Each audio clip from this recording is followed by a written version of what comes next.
নমস্কার বন্ধুরা, তোমরা কেমন আছো? আশা করি ভালো আছো।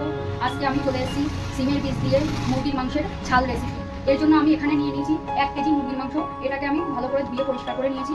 আর এখানে 1 কেজি মুরগির মাংসের জন্য আমি 250 গ্রাম সিমের বীজ নিয়েছি। সিমের বীজটাকে আমি 1 ঘন্টা আগে ভিজিয়ে রেখেছি। এবার আমি একটু গরম জল করে এটা সেদ্ধ করে নেবো। তো দেখতে থাকো আমি রেসিপিটা কি করে। এই যে সিমের বীজটা সেদ্ধ করার জন্য আমি এখানে 1 কাপ মতো জল দিয়ে দিয়েছি।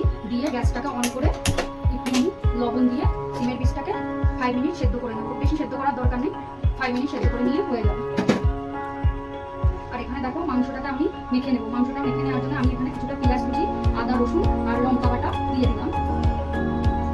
এবার দেখো এর মধ্যে আমি কিছু মশলা অ্যাড করে নেবো। হলদি গুঁড়ো,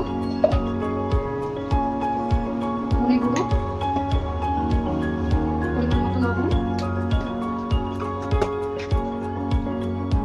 জিরে গুঁড়ো, লঙ্কা গুঁড়ো আর কিছুটা ব্ল্যাক পেপার। ব্ল্যাক পেপার বেশি দেবো না, কারণ ব্ল্যাক পেপারে ঝাল হয়ে যায়। বাস এবার এগুলো আমি ভালো করে মেখে নেব। দেখো আমার এখানে মাংসটা মাখা হয়ে গেছে। এবার আমি এটা 10 মিনিটের জন্য ঢেকে রেখে দেবো। দেখো এখানে আমার সিমের বীজটা সেদ্ধ হয়ে গেছে। এবার আমি গ্যাসটা অফ করে রেখে দেবো। আর এই সাইডে আমি কড়াই বসিয়ে কড়াইতে দিয়ে দিয়েছি সর্ষের তেল, কারণ আমি পুরো রান্নাটাই সর্ষের তেলে করি। তো এর জন্য দিয়ে দিয়েছি সর্ষের তেল। এবার সর্ষের তেলটা গরম হলে এটার মধ্যে আমি কিছু গোটা গরম মশলা দেবো। দেখো এখানে তেলটা গরম হয়ে গেছে। এবার আমি এর মধ্যে দিয়ে দেবো এলাচ, লবঙ্গ আর গোলমরিচ আর একটু তেজপাতা দিয়ে আমি এটা ভাজতে দেবো। দেখো অলরেডি এটা ভাজা হয়ে গেছে। এবার এর মধ্যে আমি দিয়ে দেবো পেঁয়াজ কুচি। দেখো এখানে পেঁয়াজ কুচিগুলো দেওয়া হয়ে গেছে আমার। এবার এগুলোকে আমি একটু ব্রাউন করে ভেজে নেবো। আর এই সাইডে দেখো সিমের বীজটাকে আমি জল থেকে ছেঁকে রেখে দিয়েছি। দেখো এখানে পেঁয়াজটা ব্রাউন করে ভাজা হয়ে গেছে। এবার আমি যে মাংসটা মেখে রেখেছি ওটা দিয়ে দেবো।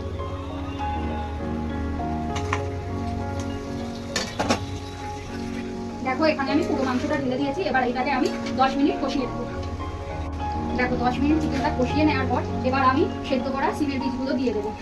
আর তোমরা যদি কাঁচা সিমের বীজ ইউজ করো তাহলে তোমাদের সেদ্ধ করার কোনো প্রয়োজন নেই, এরও এই টাইমটাই দেবে, ঠিক আছে?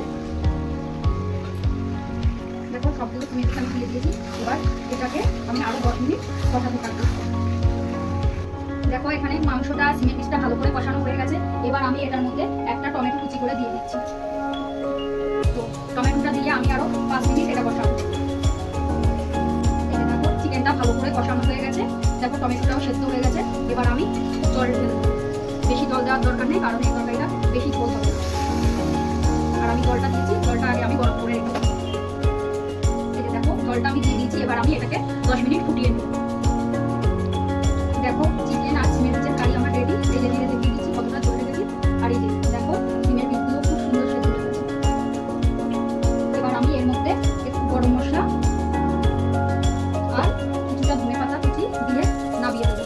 কারণ ধনে পাতা কুচি দিলে সিমের বীজের গায়ে একটা যে গন্ধ থাকে, ওই গন্ধটা আর লাগবে না, আর ফ্লেভারটাও ভালো লাগবে। বাস আমার অলরেডি রেডি।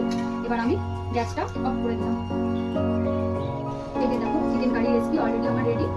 তো প্লিজ তোমরা একবার বাড়িতে ট্রাই করো, আশা করি ভালো লাগবে। আর আমার ভিডিও যদি তোমাদের ভালো লাগে প্লিজ আমার পাশে থেকো, আমার ফলো করো।